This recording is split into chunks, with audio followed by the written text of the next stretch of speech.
Hello students, welcome to the time webinar.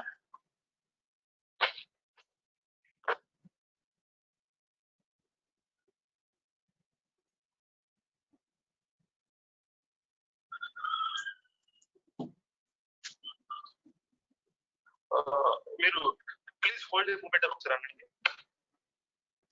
Please hold a moment.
Good evening, students.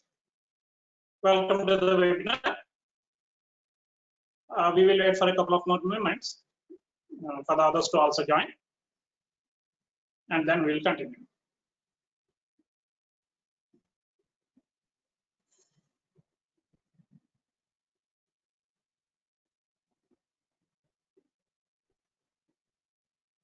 Now that the RRB notification is out and the dates are also announced, we should all be geared up to take up the exam. As of now, we have sufficient time to prepare for the examination. All you need to do is have a systematic plan.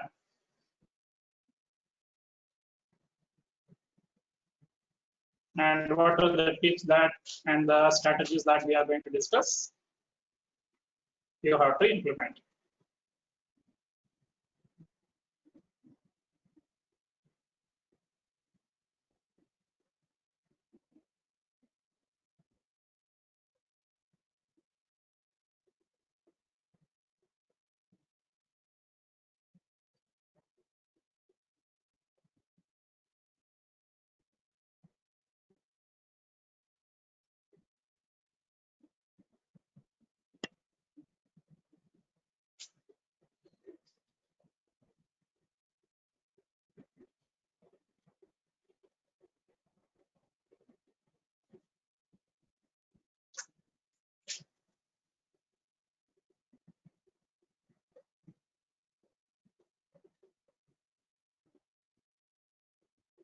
Whatever we are going to discuss in this session, you should be take down all those things very carefully. You don't have to take a note of those things, but remember a few tips which we are going to discuss. And those will help you in performing well in the examination.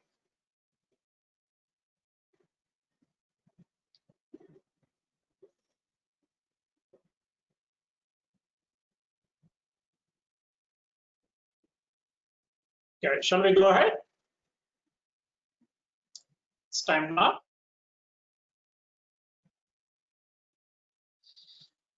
Here in this session, we are going to discuss how to prepare and what are all the strategies that we need to apply to get a good score in reasoning section of IBPS RRB 2020. And here in this session, we are going to start a discussion with the agenda is like this. First, we are going to discuss the time limit that is available for this reasoning section. How much time should we spend on this? And the other one that we are going to discuss is the weightage for the reasoning topics. What are all the various topics that we are going to come across in the examination, and what is the weightage for that? Which area has more number of persons, which area has less number of persons, and which particular topic persons are appearing how frequently. These are all the things that we are going to discuss. And then how to maximize our score. This is one very, very important area that we have to follow. Like each section, because the time is very limited, within the limited time, how to maximize the score. That is what we have to look at. That's what we are going to discuss. And then what are all the various areas from which we get the questions, like what are all the various topics that we have to prepare for a reasoning section. And what kind of questions have appeared? What is how the difficulty levels have been varying over a period of time in RRB POs? What are all the different models of questions are given? What are the models of questions that are given till now? And what kind of questions that we can expect in future? What are the likeliness? Going by the past trends, how the difficulty levels and the method types of questions that are evolving over a period of time, we will see what kind of questions that we may expect. Because the question patterns the examiner may change depending on the competition and all.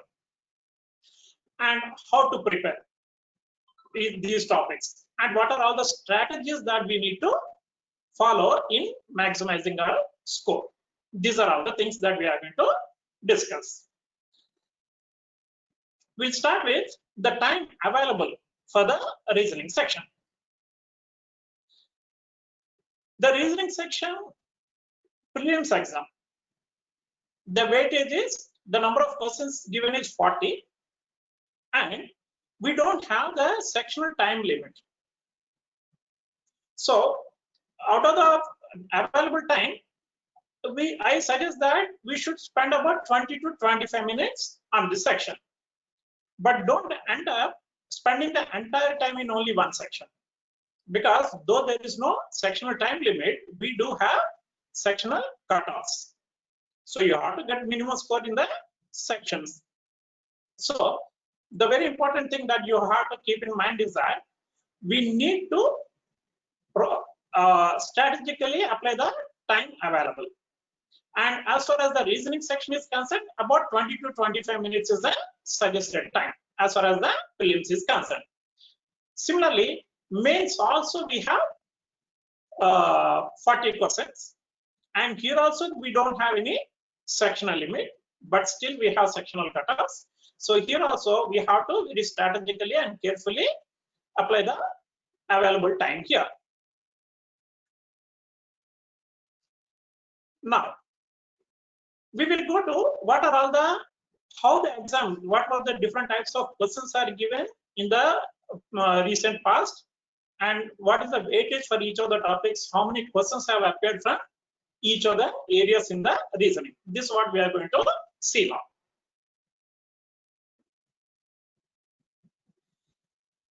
So broadly, these are all the areas. We have puzzles, blood relations, direction sense, miscellaneous, symbols and notations, and it is also called inequalities, coding, decoding, deductions or syllogism. This topic is known by these two names, deductions and syllogism. Input output, sequence, set of number of words, data sufficiency, critical reasoning.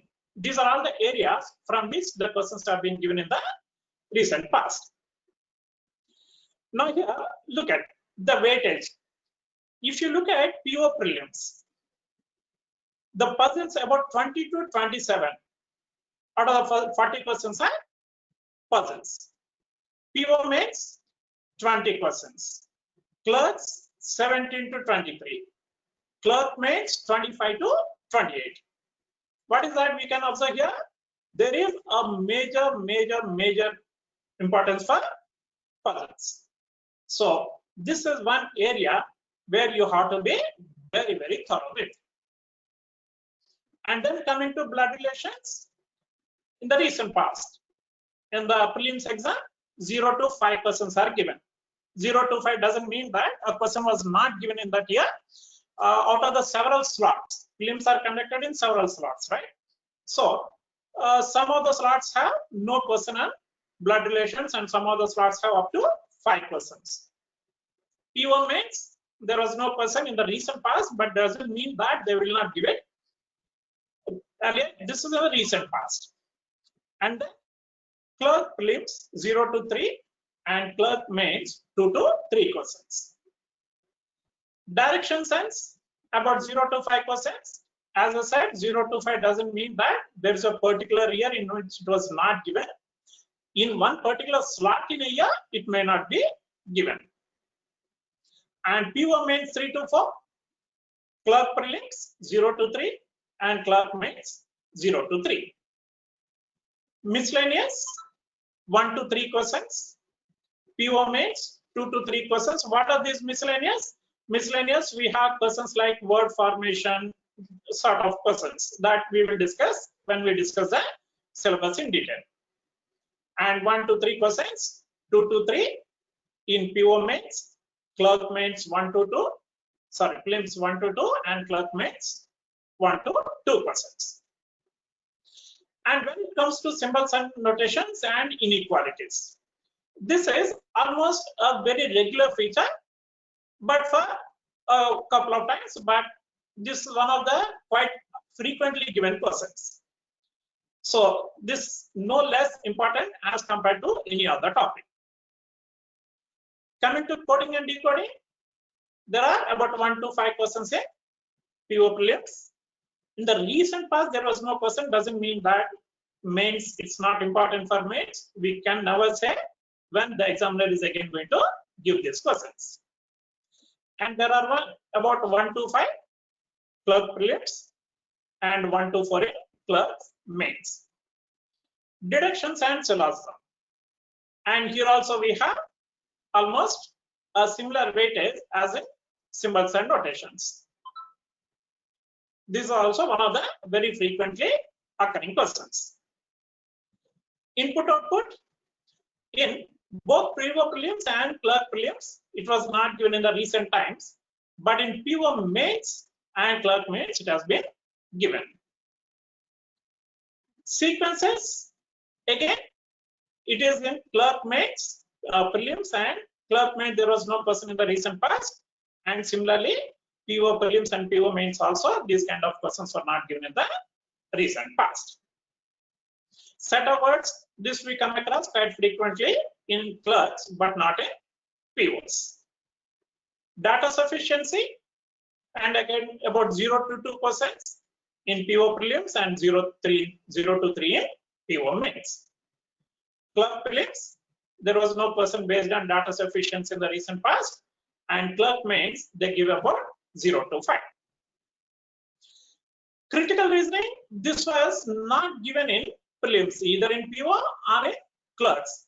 These questions have not been given, but in PO mains, it is given for 5 marks. And clerk mains, in the recent past, there was no person based on critical reasoning. So this is a weightage that we have for various topics in the PO exam. Next. And as I was discussing, it all depends on how effectively we use the time available is very limited. So within that limited time, we have to maximize our score. So how to maximize the score? And you have to be accurate and you have to be quick. But how to go about it? It is not just starting right from question number 1, you go on answering the questions one after the other quickly. No, there are several things into this. One is that when you are learning, attending the classrooms, practicing at home, make yourself very, very thorough with your basics and fundamentals. If you are very strong in the basics and fundamentals, even if the question is twisted, if the examiner tries to trick you by giving the question with slight modifications, you will be able to immediately catch that modification. So you will be able to identify those tricks and all, and what kind of actually concept that the examiner is expecting us to apply there. You will be able to identify all those things only when you are very strong with your basics and fundamentals. So when you attend these classes, this will be very thoroughly discussed. So be careful about this. Initially, it may appear that the basics when they're being discussed in the classroom, it may give you a feel that, okay, this is a very quite simple thing. I don't have to note it down. I don't have to remember this. No, that is not the thing. Be meticulous in taking down all the information. And then even if though it may seem to be a very trivial thing at that particular point of time, what kind of role that is going to play when you are going to answer the questions, that we will never be able to get. So even a very small thing may become a very important point while answering these questions. So make yourself very, very thorough with basics and fundamentals. Next one, you need to practice. So now look at this. As far as the reasoning is concerned, we cannot have kind of a formula. Let us say I have something called a linear arrangement puzzle. So there is no standard way of, like what is it, you cannot have kind of a formula and just I'll substitute the given information in that I'll get my answer. No, that kind of thing is not possible. You might be solving several linear arrangement puzzles, but a slightest difference in one word, a slightest difference in the way the statement is framed, the framing of the question itself, the puzzle might be solved in a similar manner. There can be a difference between the way the question is formed. What is the code for A? What can be the code for A? The change in the word is and can, that makes a difference in choosing the answer choice. So these are all very small things, not difficult to understand them, but it is unless we practice properly, it will not come to your mind at the point of time. Okay, there is a change in the word, I have to be careful. That kind of presence of mind or the way you react to the questions given, that you will get only when you practice a lot. See, what we call the reaction time. Those who are watching cricket, they will know what is the reaction time. They show how quickly Dhoni stumps the wickets and stumps the batsman out. You might be seeing that they are showing that reaction time or response time. That is what we have to build up through practice. When you look at a particular kind of statement, how quickly you will be able to interpret it. The similar kind of statement, when you come across several times, the 5th time, 6th time, so by the time you read the same statement for the 10th time, it doesn't take any time for you to understand what it is trying to tell you. So the moment you come across the same kind of clue, same kind of statement for the 10th time, it hardly takes any time for you to, okay, this is how I have to deal with it.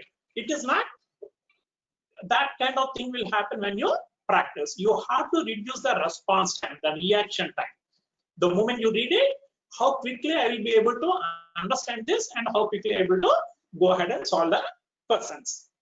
And we have different types of puzzles, different types of coding, decoding questions. The more you practice, we have been hearing this all the time, more you practice, the more perfection you get. That is 100% true.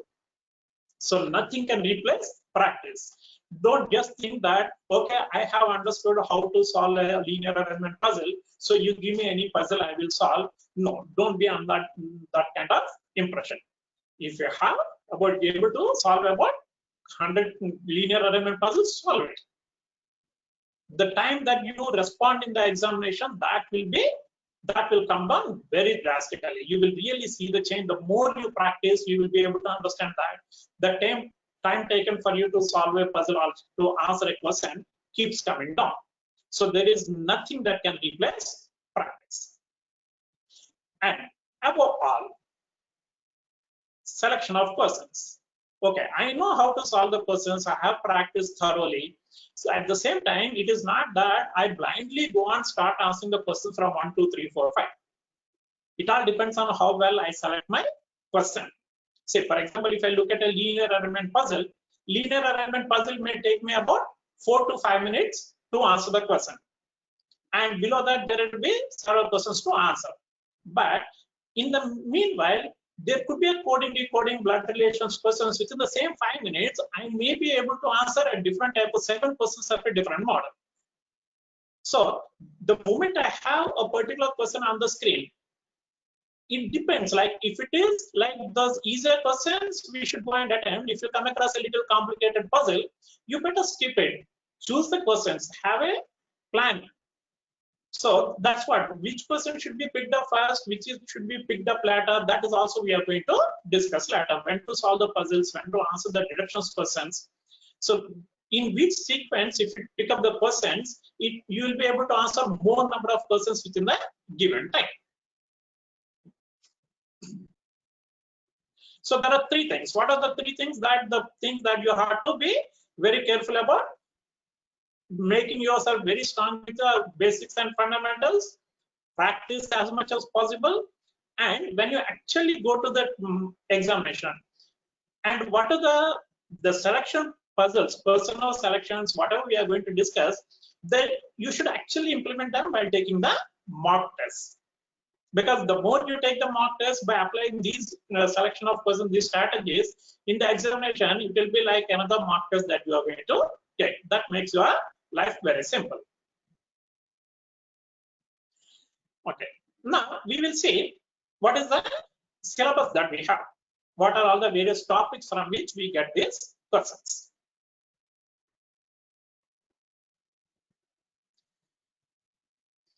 Here we have symbols and notations and inequalities.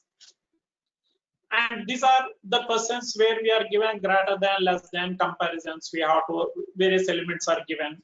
A is greater than B, B is less than C, D is greater than or equal to A. And finally, we should be in a position to find out the relation between A and D. This is one area. Blood relations is the other area where you have to, the family relations are given. And finally, there will be a question like how is A related to B? This question may also be given in combination with a circular arrangement, those kind of things. Okay, and direction sense. And this is one of the various, they have been doing a lot of experiments in direction sense questions. They have been very different types of questions are being given in direction sense. Coding, decoding, various models are being given. Letter series, letter odd man out, syllogisms or deductions, miscellaneous, meaningful word formation, number and letter arrangement, birth dates, etc. These are all the kind of questions that come under miscellaneous. Then sequences, set of numbers. These are all the things that these are all the list of the topics which from where you get the questions. Okay, and then of all these things, these are all the things that we come across under the various where you say which are the other topics apart from analytical puzzles. These are all the other topics that you come across. Now we will have a look at the area where most of the questions are coming from. That is analytical puzzles. So this forms the major part of your reasoning section. So the others, what we have seen in the previous slide, these are all the things. These are almost like as you have seen in the weightage, more than 50% of the questions are from puzzles. These from the rest of the 50%. And here, seating arrangements in analytical puzzles. What type of questions do we get? One is seating arrangement. What is seating arrangement? It is arranging the people, or sometimes it may be arranging the objects also. And within the seating arrangement, we have these 4 topics: linear arrangement, circular arrangement, box arrangement, floor arrangement. These are all the As a matter of fact, the linear arrangement, box arrangement, floor arrangement, with slight modification, these are one and the same. But mostly, what happens here is that there will be a little additional, terms that we come across in floor arrangement and box arrangement as compared to the linear arrangement. And the other one is circular arrangement. So in seating arrangement, we come across these four models: linear, circular, box arrangement, and floor arrangement. And circular here does not necessarily mean circular. The person may be based on a square, people sitting around a square table. We are asked to arrange the people around a square table. Or we may be asked to arrange the people around a rectangular table.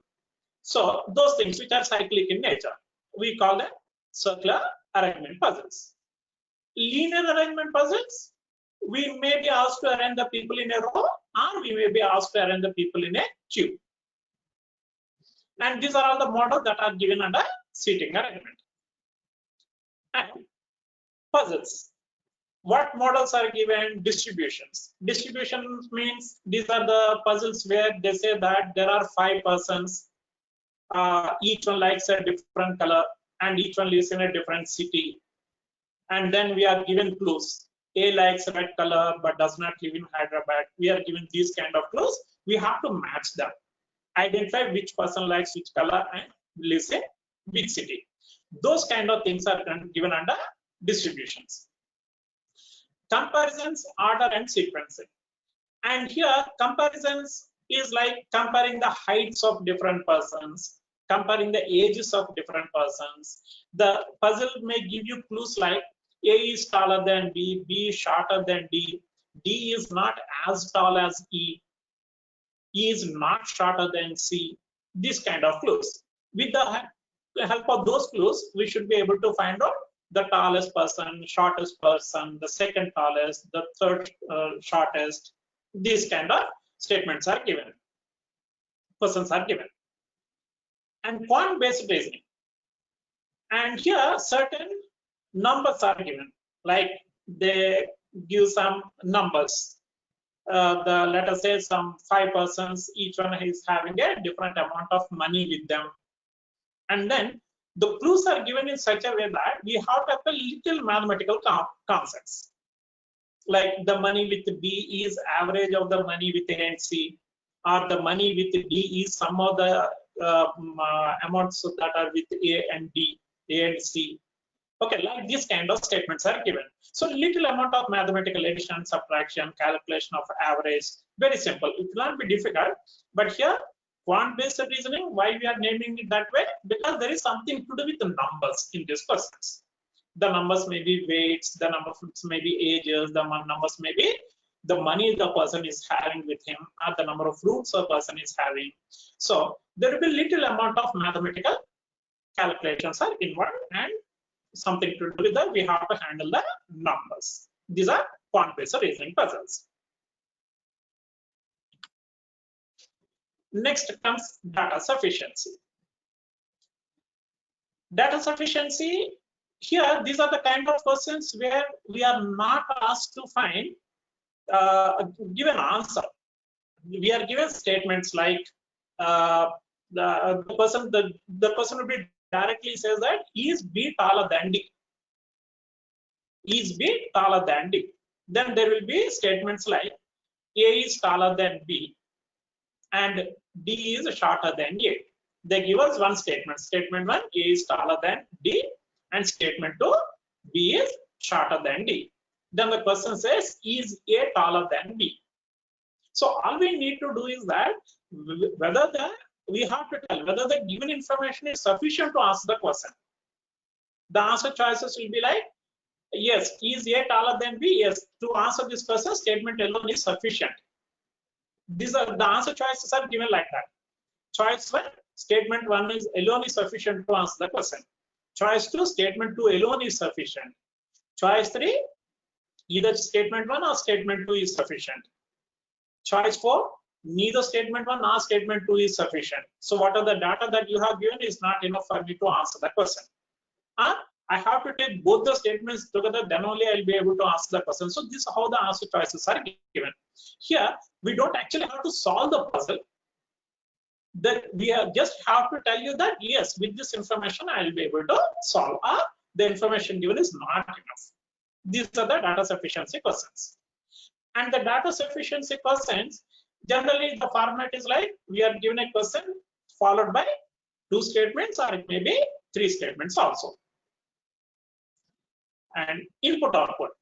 Input output, this is again the kind of questions where we are given an example. In every input output question, first we are given an illustrated example.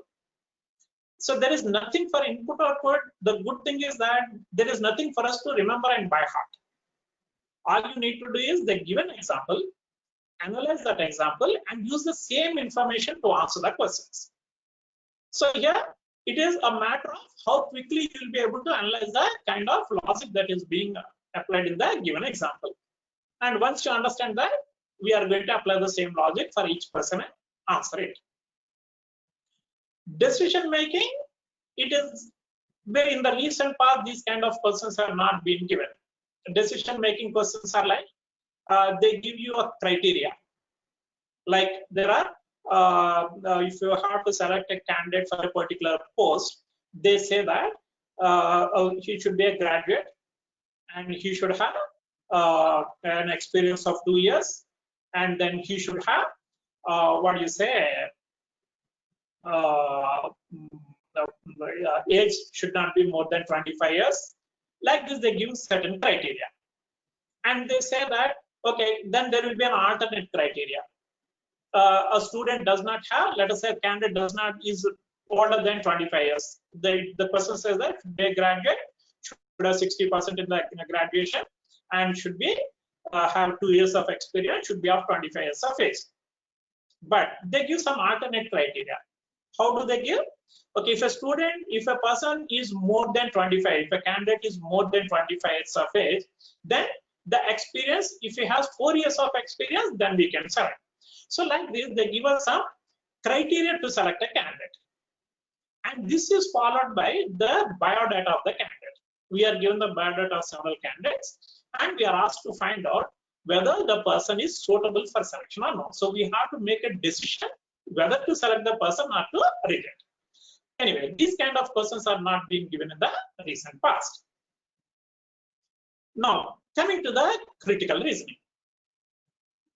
The critical reasoning questions, we have several topics like assumptions, conclusions, inferences, courses of action, strong and weak arguments, cause and effect, assertion reasons. These are all the topics that we have.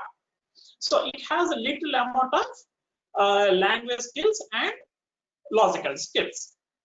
It is more about the way we are able to, the maturity of the thought process of a person. These are tested in these questions. And these questions are given in mains. These are not being given in prelims, but these are being given in particularly PO mains. And again, till the bank exams were paper-based, there were non-verbal questions, non-verbal reasoning questions. These are also called visual logic questions, spatial logic. There are several names for this. But these kind of questions were given as long as the examination was paper-based. And once the bank PO exams are made online, these questions are not given anymore in these exams. And here, what are all the different types of questions that are given in the recent past? So we are saying that linear arrangement, but within linear arrangement, what kind of models are being given? We are saying distribution, but what kind of models are being given? And what kind of questions that we may expect in future? Going by the trend, the way the puzzles are changing. So we should try to see what we should also be in a position to be ready for any new models that would appear. But even when they are making changes, there was never a very drastic change. So they are giving linear arrangement puzzle. This time also it is linear arrangement puzzle with a slight modification. It's not that completely they are doing away with one kind of questions and giving something out of the blue. Those kind of things are not happening. They are either improvisation. With the same kind of question, they are coming with some amount of improvisation. Okay. Now, linear arrangement puzzles. Let us look at the prelims. What kind of questions are being given? They say that some 7 persons are sitting in a row. All of them are facing the same direction. And then the next level is they give you people sitting in 2 rows.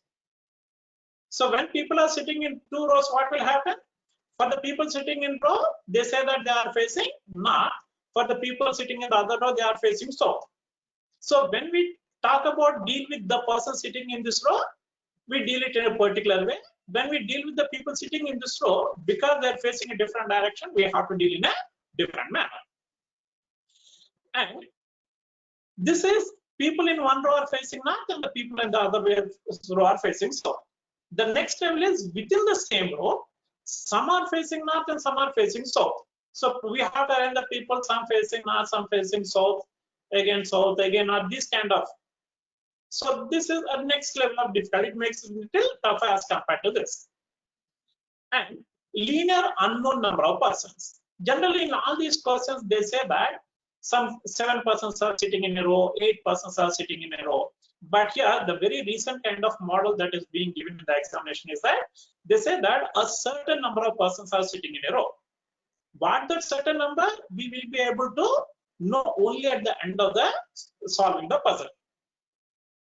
And out of this, there are some certain number of persons are sitting, but they give the information about only 7 persons or 6 persons. But they give it in such a manner that finally we'll be able to find out totally how many are there in the row. And when it comes to main, they give us like they give the names A, B, C, D, F, G, H. 8 persons are sitting in a row. But what is the additional condition that they give? No 2 persons whose names are consecutive alphabets sit together. So the people whose names are consecutive alphabet, they should not be sitting together. So A should not sit adjacent to B, B should not sit adjacent to A and C. So they give some additional clues, conditions. And then they may give it along with distribution. Here they just give 8 persons are sitting in a row, A is to the left of B, C is 3 places away from D, this kind of clues. But here, apart from that, they say that 5 persons, each one is from a different profession. A is sitting to the left of the doctor. So who the doctor is, that also we have to find out first. And then among A, B, C, D, one of them is the doctor. So instead of saying A is sitting to the left of B, they say that A is sitting to the left of the doctor. So it will also have one more parameter like distribution. And then they club linear arrangement blood relations. These kind of questions were given in RRB PO 2018 and RRB Clerks 2017. And these models were given in RRB PO 2017. 2-row distribution. Here it is simple 2-row arrangement. Here along with 2-row, some of them like the different fruits that they like. So you also have to arrange them in a row and also have to identify which person likes which kind of fruit. So that is given in 2018 mains. And linear distribution, linear plus distribution plus unknown number of persons. So look at this. It is a combination of linear arrangement, unknown number of persons, and also distribution. So, and this was given in 2019. But don't worry, it appears to be quite complicated, but we have a very, very systematic way of solving this question. That is why the practice makes a huge difference. You have to get used to the systematic approach. And then single row, some are facing north, remaining are facing south, with some numbers in that, like ages. So the difference between the ages of A and the person facing south is 20 years. These kind of statements are given. So this was given in 2019 mains exam. And then it may be Q and some numbers. QBR means quant-based reasoning, something to do with some we have to handle the numbers with a little mathematical calculations. and this was given in Clerks Mains in 2017. RRB Clerks Mains 2017. And 2 rows and QBR. This was given in Clerks Mains 2018. And what kind of questions that we may expect in future? That is linear and distribution might be given here. And then linear, north, south, and distribution. These are all the questions that we may expect in the coming examination. Now, what is the level of difficulty? So, now it may appear to be little lengthy, but when you actually go ahead and try to solve it, it can be solved very simply, quickly. Look at this. Let us assume that you know everything basics and just we are at the level of practicing. We have to arrange 11 persons in a row, all of them facing north, but not in the same order. Now, so much of information. How do we go about it? Now, the approach is like this. Look at this. I'm not going to read the entire information. I'm going to start it this way. A sits 3 places away from N. 3 places away implies that there should be 2 in between. Okay, but whether it is to the left or to the right, it is not known. So we have to check both the cases. Who sits at an end? So M is sitting at an end. So since there are 11 persons, this is an end. So the remaining people should be on this side. 1, 2, 3, 4, 5, 6, 7, 8, 9, 10, 11. Now since M is here at an end, the remaining should be on this side. 5, 6, 7, 8, 9, 10, 11. So both the cases we are going to check simultaneously. The number of persons to the left of A is equal to the number of persons to the right of Q. How many are there to the persons to the left of A? 1, 2, 3, 4, 5, 6, 7. So there should be 7 persons to the right of Q. So 1, 2, 3, 4, 5, 6, 7 persons to the right of Q. So Q should be here. Now here A is here, so Q is going to be here to satisfy that condition. J sits exactly between Q and A. So J should be exactly at equal distance from both of them. So J is going to be here, J is going to be here. And is fourth to the left of Y. So this J should be fourth to the left of Y. So if you take Y here, he will become the fourth. First person, second person, third person, fourth to the left. And here Y should be here. So that J is fourth to the left of Y. L sits to the immediate left of A. Since A is here, we are going to take L here. Since A is here, we are going to take L here. X sits adjacent to both Q and Y. So X should be adjacent to both Q and Y implies that here it is possible. And here Q is here, Y is here. We cannot take X in adjacent to both. So by the time we reach this stage, this is ruled out. S does not sit adjacent to A. So we should not take S here adjacent to A. P sits fourth to the left of R. So P should be fourth to the left of R. So there should be 3 persons between P and R. Where is it possible? Only if you take R and P here. Now we have used up all the clues. S is should not be taken here. So this is the only place left for S. And among this list of people, who is missing here? K is missing here. So see how we did not go forward, backward, and all. It may look lengthy, but if you have a systematic approach, you will be able to solve it in a very little time. It hardly took 1 minute because I'm explaining to you. It took little longer time. If you are solving to yourself, you will definitely take less time. When it comes to circular arrangement, they give us just some 6 persons or 8 persons sitting around a circular table or a square table facing the center. The next level is within the circle, some are facing the center and some are facing away from the center. Next, square, some are sitting at the corner, some are sitting at the middle of the sides, and some of them are facing the center and some of them are facing away from the center. Those sitting at the center are facing towards the center. Those sitting at the middle of the sides face away from the center, like that. And here, certain number of persons sitting around a circular table without giving the number of persons. So this way the difficulty levels may vary. Or it may be a square arrangement with some number. This was given in 2017 mains.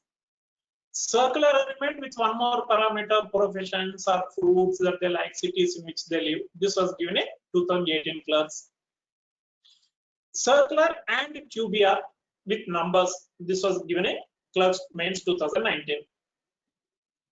So the next, very natural, when we have square, circular and distribution, it is possible that it may be square and distribution. It may be circular. When we have linear and blood relation, maybe circular and blood relation is possible. When it may not just the circular arrangement, it may be square arrangement with blood relations. These are minor modifications. So when they are making changes, they are not making any huge changes. They are slightly modifying, making it to the next level very slightly. So once you know the concepts, nothing difficult even if you come across these kind of new kind of puzzles. Floor arrangement, simple floor arrangement. A is living on the first floor, B is living 3 floors above him, D is living on an even numbered floor. This was given in PO prelims, clerk prelims, clerk mains of 2019. In 2019, it was given in both the prelims and also clerk's main exam.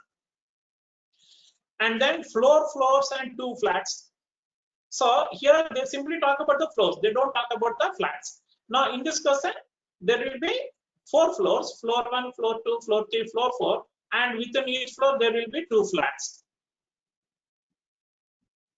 Okay. And then this is actually, if you look at this, this is like a 2-row arrangement. Instead of horizontally, we are making it vertical. So it's only an amount of, yes, the same concept that you have to apply here. That's the realization that we have to get. Floor and distribution, floor and QBR, and 5 floors and 2 flats and distribution. These are all the questions that we may expect if there is any modification in the questions. Box arrangement. Again, in prelims, there was simple box arrangement and box with one more parameter. In mains, box with numbers that was given in 2019 RRB PO, and box and distribution, this was given in clerk's mains 2019. What can be the next model that is very close to these models, which may expect uncertain number of boxes? They may say that certain number of boxes without specifying the number of boxes with distribution. This could be a possible model that we may expect going by the way the exam, the kind of question models are changing. And when it comes to comparison, order and sequencing, we have prelims. In mains, it is simple comparison. This was given in clerk, PO prelims and clerk mains in 2018. Comparison 2 parameters. Here they just talk about height, whereas here they talk about both height and weight. Comparison and distribution. So the tallest person is the doctor. B is taller than C, but he is not an engineer. This kind of, they give us one more parameter. In mains, it is combination of comparison, distribution, and also QBR. This kind of questions were given. And distribution, it is simple distribution. 5 persons, 5 different cities. With the clues, match them. Distribution, 3 variables. 5 persons, 5 cities, 5 professions. Days related with 1 variable. So something like they say that they give different dates on which they celebrate their birthdays. Then the persons would be like, B celebrates birthday 5 days before A, these kind of statements. And months related with 1 variable. This was given in PO prelims and clerk mains in 2018. That is like 7 persons were born in different months of a particular year. B did not, does not celebrate his birthday in a month that has 31 days. C celebrates birthday in a month, in one of the months where 2 consecutive months are having 31 days. So these kind of clues.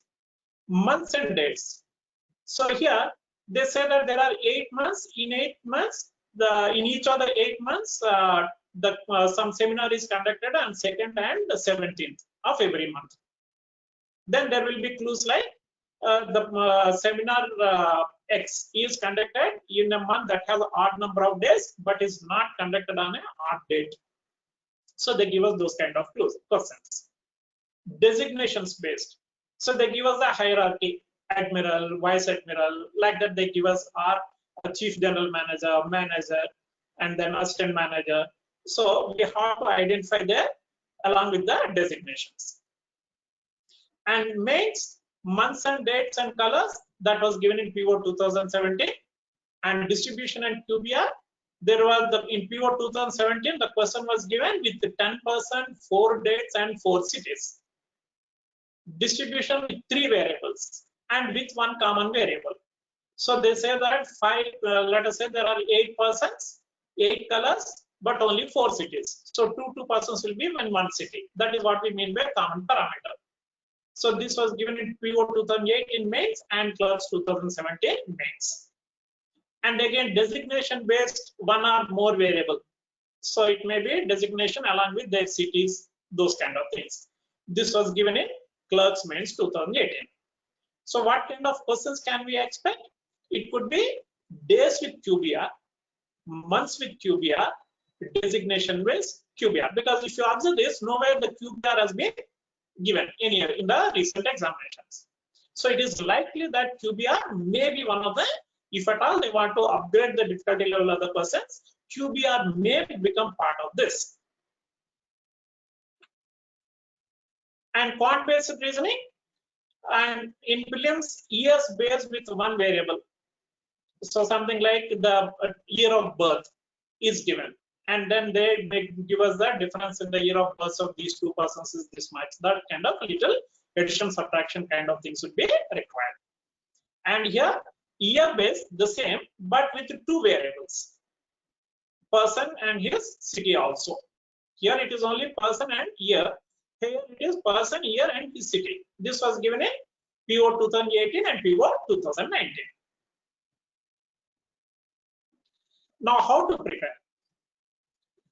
The general approach is we need a very good logical skills. Obviously, this is logical reasoning section. So logical thinking. See, logical thinking is something nothing new to you. You have been solving the puzzles from your childhood books in the newspapers when you are very young.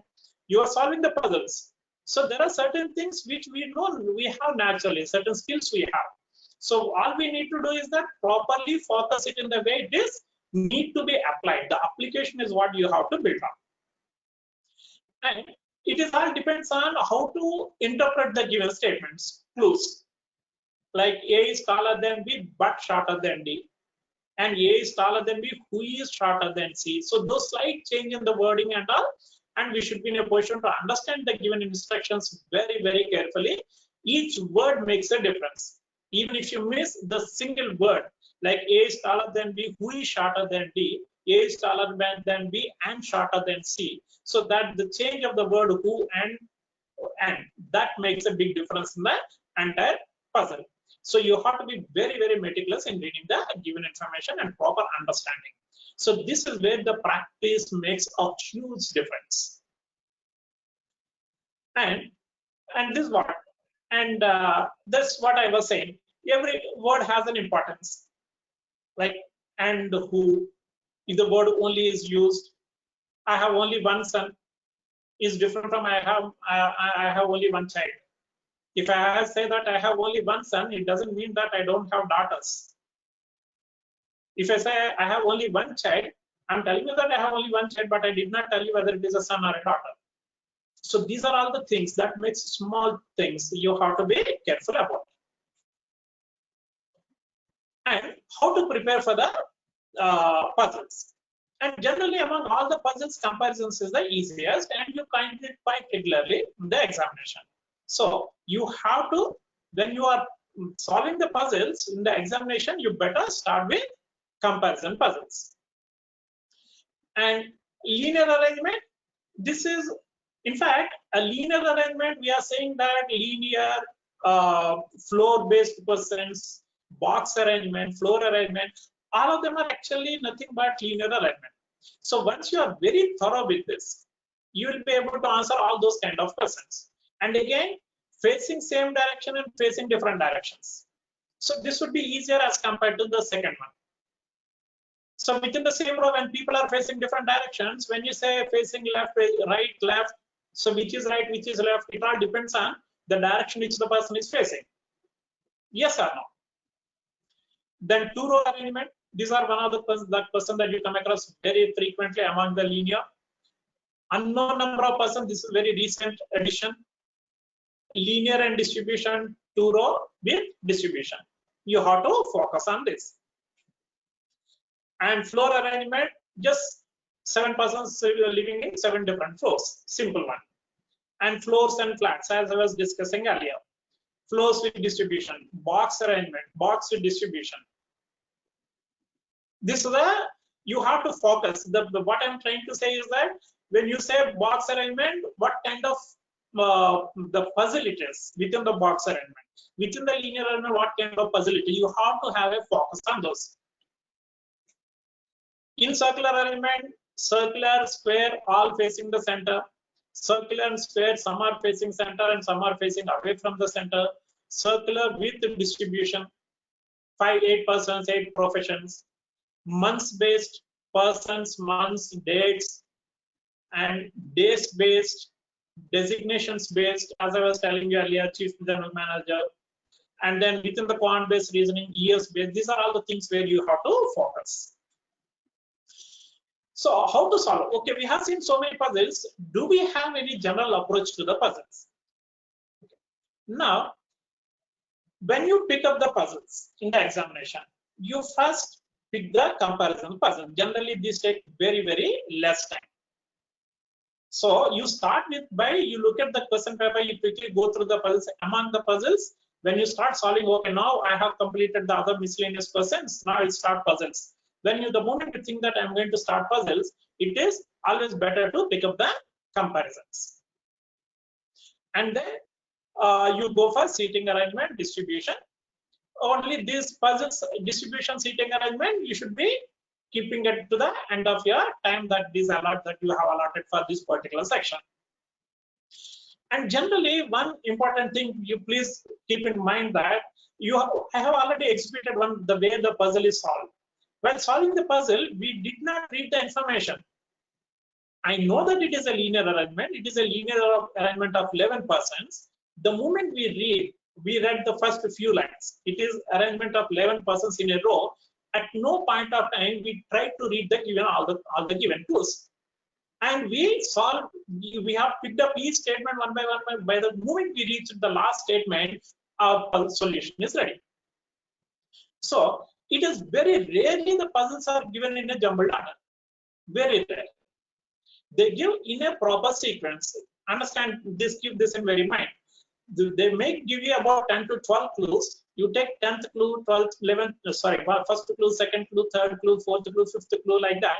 By the time you reach the last clue, your solution will be ready. The only thing is that, as you have seen, at the same time, you may have to make 2 arrangements. After a certain point of time, one of the arrangements may get eliminated. One more arrangement may arise, but don't waste your time in going forward and backward among the given clues. Majority of late, if you look at the puzzles in the bank examination, the statements are given in a proper sequence. But only thing is that you should not commit any mistake in reading the sentences. You have to be very thorough with the every word that is being given and all those things. If you attend the classes and catch up all the basics properly, you will be able to understand all those things. Next, coding and decoding, input output. And in coding and decoding and input output questions, you have to find out the logic. In puzzle, you have to keep putting the given clues one by one in the arrangement. But here it is not like this. Here in coding decoding, nothing is given. You have to look at the given coding, you have to guess what the logic could be. The same is applicable for input output. They give certain logic, the examiner has some what do you say, logic in his mind, and he gives you various steps. By looking at these steps and how the output is arrived, we should be in a position to identify what kind of logic that we need to apply. So it is not clearly visible the way it is in puzzles. So you have to look at, you have to identify the logic which is not very explicit. They give us various examples, analyze those examples and come out with the logic. Okay, so you have to practice by getting yourself exposed to as many different logics as possible. And here, blood relations, inequalities, direction sense, the blood relations, like, and again, we have to be careful with gender. A is father of B. So what is B to A? You can't say B is son of A. B could also be daughter. So that kind of blood relations and direction sense, what is north, what is south. If I'm walking towards south, if I take a left turn, in which direction do I go? This is what is required in answering these questions. And inequalities, comparison, A is greater than B, B is greater than C. Then can we compare A and C? Do we have information to, though there is no direct information about A and C, but can we make some comparison?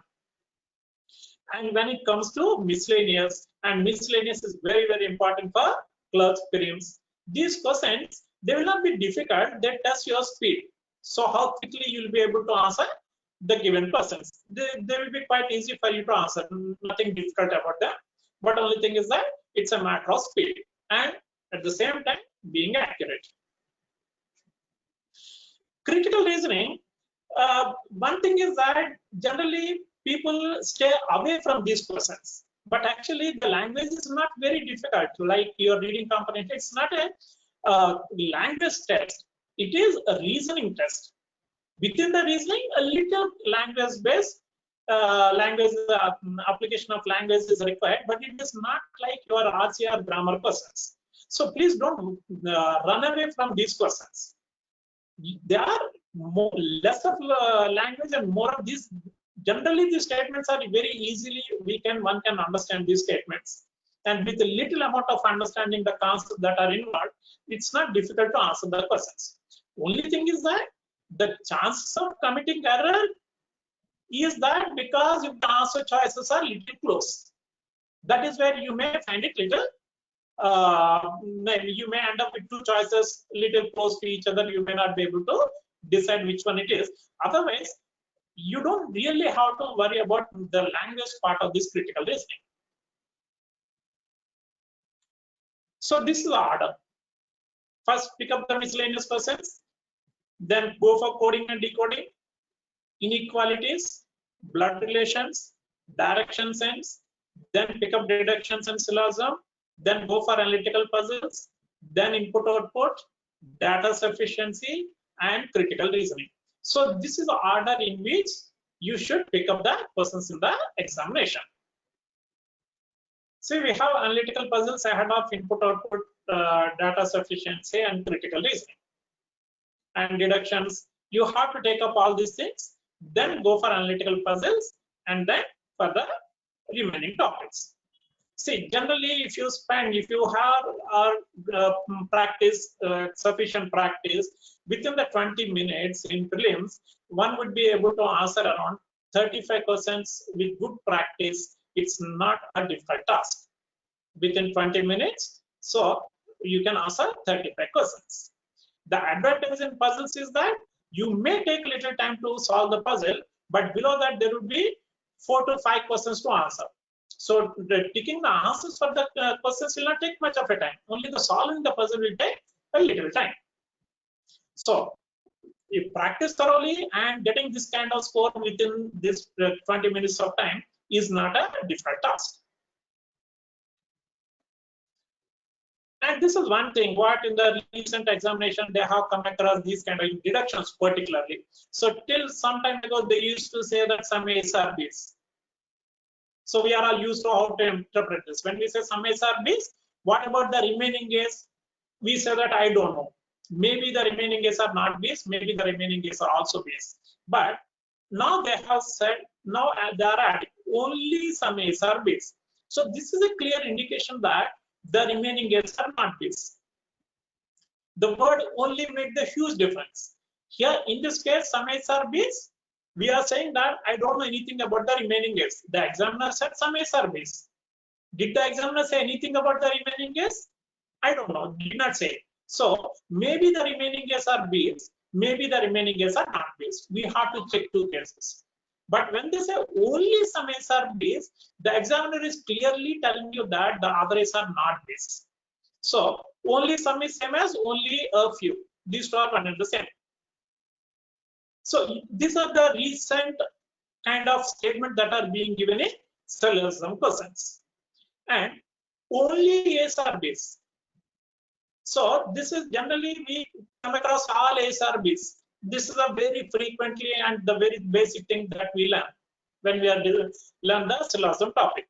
But this only A's or B's is completely the other way around. It means that all B's are A's. This is the meaning of only A's or B's. So all A's or B's is not same as only A's or B's. In fact, it is exactly the other way around. Okay, so these are small tricks that you have to be very careful with, and these words make a huge difference. You have to be very careful. It appears to be they just have added one word, but that makes a big difference in the logical approach. Okay, let us see if you have any questions, queries. You may ask questions. You may type here, and we'll be responding to that. Of course, alternately, you may also send your questions to the person that you post that will be answered through your mail also.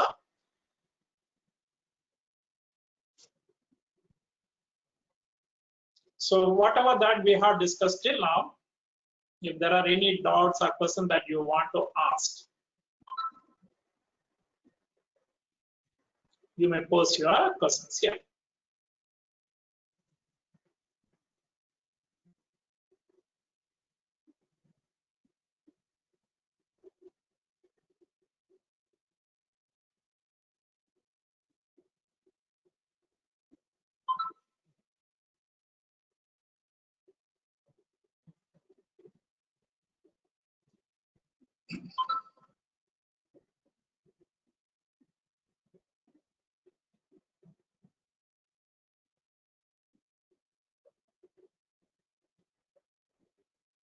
Anything that you want to know about this, you may post your questions here.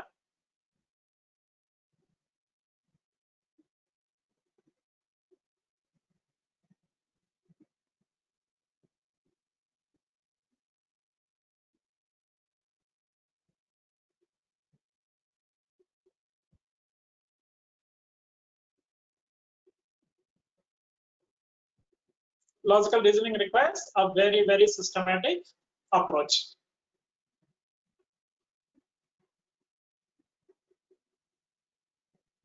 And mind you, with a proper strategy and proper approach to the puzzles,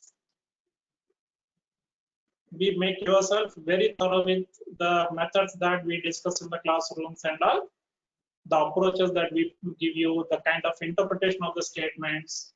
Once you are very thorough with this,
Okay, students, we will end this session today. If you have any further queries, you can always contact us at info@timeforeducation.com. info@timeforeducation.com. Right? We shall end the session here.